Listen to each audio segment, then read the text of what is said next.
Let's bring in former IDF combat soldier Lital Shemesh, who served in the border police unit.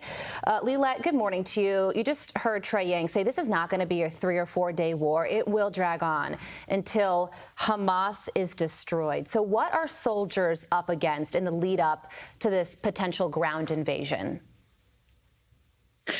Yeah, hi, thank you for having me. So I wasn't just a combat soldier, I'm still doing my reserve service, and I'm working as a news anchor in Channel 14 here in Israel.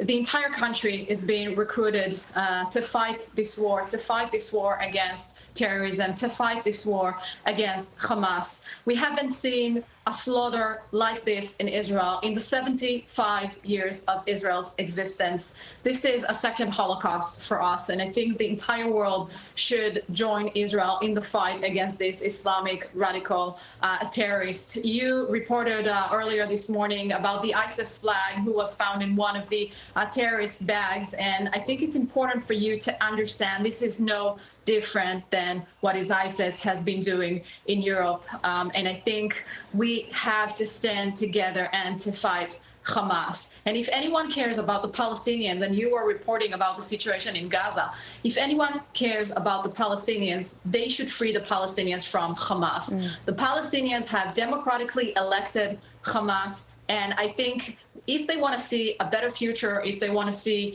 a better environment in the Middle East, they should not support terror organizations controlling the Gaza Strip. And it's no different than what is happening now in the Palestinian Authority, because Abu Mazen is also using the pay-for-slay method. Abu Mazen is also paying families of terrorists, is also educating people to go and murder Jews. So you tell me how us as Jews, as Israeli, as the only democracy in the Middle East should react to these horrors, literally horrors that we've experienced in the past week.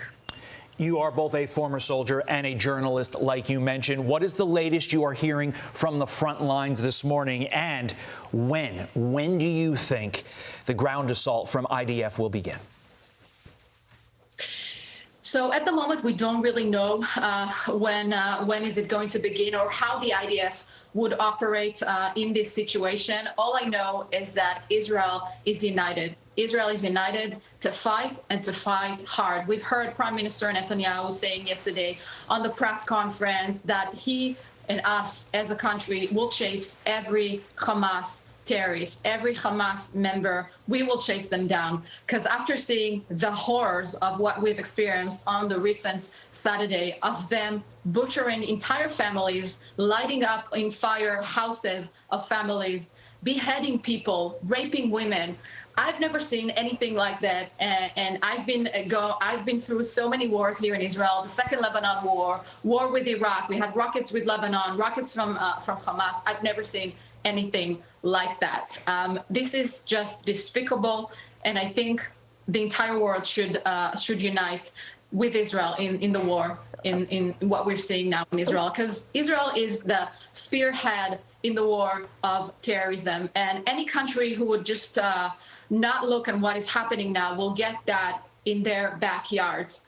When you've seen the people after 9/11 cheering Palestinians in the street, handing candies, this is no different than what we're seeing now. This is no different from the calls in Sydney of pro-Palestinians chanting, "Gas the Jews." This is horrible. Yeah, and I think really the world leaders need to stop it now, because what you will not care about what is happening in Israel will happen. Yeah, before we let you go, I just want to get your reaction to this, because you are a member of the media, you're a journalist yourself.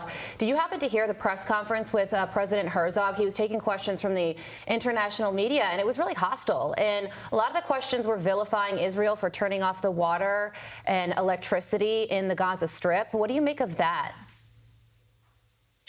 I think the world should wake up and understand what Israel is experiencing. And time and again, and I've been covering how the international media is treating Israel whenever there is a terror attack, always talking about the Palestinian side, when we are, in fact, the democracy who's getting hurt by terrorists. And I think it's a shame that the international media, time and again, finding excuses for butchering Jews, for murdering Jews, This is no different than what ISIS has done in Europe and what Boko Haram has done in Africa. And I think it's pure anti-Semitism to keep finding excuses to why is it okay to murder Jews. Just despicable. It was an embarrassing display from the foreign press.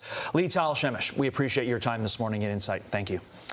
I'm Steve Doocy. I'm Brian Kilmeade. And I'm Ainsley Earhart. And click here to subscribe to the Fox News YouTube page to catch our hottest interviews and most compelling analysis.